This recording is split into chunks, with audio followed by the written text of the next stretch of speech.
तमिलनाडु के विरुधुनगर में एक पटाखा फैक्ट्री में भीषण आग लग गई। इस आग की चपेट में आकर अब तक 11 लोगों की मौत हो गई। इस घटना को लेकर प्रधानमंत्री मोदी ने भी दुख व्यक्त किया है।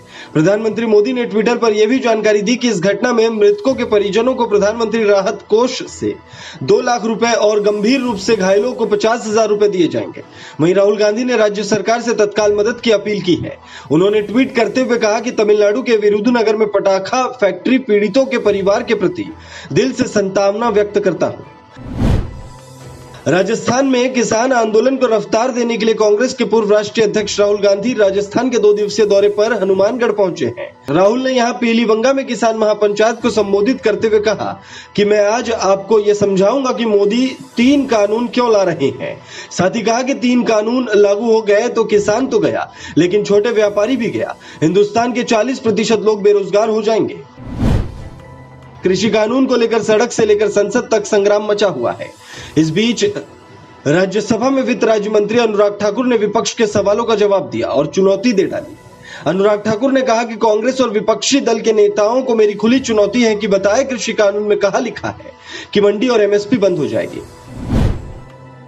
राज्यसभा में बजट पर चर्चा समाप्त हो गई है। इसके बाद वित्त मंत्री निर्मला सीतारमण ने बजट पर चर्चा का जवाब दिया। उन्होंने विपक्ष द्वारा बजट को अमीरों का बजट बताए जाने पर पलटवार कर अपनी बात कही। वित्त मंत्री ने विपक्ष के क्रोनी कैपिटलिज्म के आरोपों का जवाब देते हुए कहा कि इस सरकार ने यूपीआई की सुविधा दी और डिजिटल पेमेंट को बढ़ावा दिया। इससे लाखों लोगों को पेमेंट करने में आसानी हुई। क्या इसका लाभ किसी क्रोनी कैपिटलिस्ट या दामाद को हुआ? पश्चिम बंगाल में विधानसभा चुनाव से पहले तृणमूल कांग्रेस को एक और बड़ा झटका लगा है। तृणमूल कांग्रेस से राज्यसभा सांसद और पूर्व केंद्रीय मंत्री दिनेश त्रिवेदी ने राज्यसभा में बजट पर चर्चा के दौरान अपने इस्तीफे का ऐलान कर दिया। अपने इस्तीफे का ऐलान करते हुए दिनेश त्रिवेदी ने कहा कि मुझे घुटन महसूस हो रही है, उधर अत्याचार हो रहा है, तो आज मेरे आत्मा की आवाज ये कह रही है कि यहाँ बैठे बैठे अगर चुप रहो और कुछ नहीं कहो, उससे अच्छा है आप यहाँ से त्यागपत्र दो। दिनेश त्रिवेदी जल्द ही भारतीय जनता पार्टी में शामिल हो सकते हैं। असम में विधानसभा चुनाव से पहले जनता को लुभाने के लिए कई तरीके अपनाए जा रहे हैं। इन दिनों ईंधन की कीमतें पूरे देश में लगातार बढ़ रही है। इस बीच असम में पेट्रोल और डीजल की कीमतों में 5 रुपए तक की कटौती की गई है। इसके अलावा राज्य में शराब पर लगने वाले शुल्क में 25% तक की कमी की जाएगी।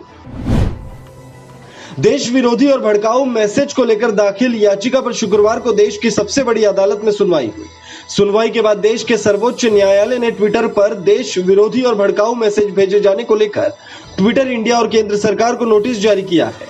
सुप्रीम कोर्ट ने सरकार से पूछा है कि ट्विटर पर इस तरह के मैसेज आने के बाद उनकी तरफ से क्या किया जा सकता है। बिहार के पूर्व मुख्यमंत्री लालू प्रसाद यादव को चारा घोटाला मामले में अदालत से राहत नहीं मिल सकी। लालू प्रसाद यादव की जमानत याचिका पर सुनवाई फिर टल गई। अब झारखंड हाईकोर्ट उनकी जमानत याचिका पर अगली सुनवाई 19 फरवरी को करेगा। लालू यादव फिलहाल दिल्ली एम्स में अपना इलाज करा रहे हैं। आईसीआईसीआई बैंक की पूर्व मैनेजिंग डायरेक्टर और सीईओ चंदा कोचर को जमानत मिल गई है। हालांकि वे अदालत की इजाजत के बगैर देश नहीं छोड़ सकेंगी। चंदा कोचर के वकील विजय अग्रवाल ने जमानत की पुष्टि की है।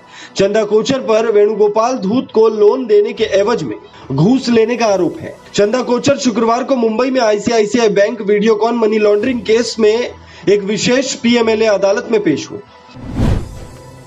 सप्ताह के आखिरी कारोबारी दिन यानी शुक्रवार को दिन भर के उतार चढ़ाव के बाद घरेलू शेयर बाजार सपाट स्तर पर बंद हुआ। सेंसेक्स 13 अंक ऊपर 51,544 के स्तर पर बंद हुआ, तो वहीं निफ्टी 10 अंक फीसदी की गिरावट के साथ 15,163 के स्तर पर बंद हुआ।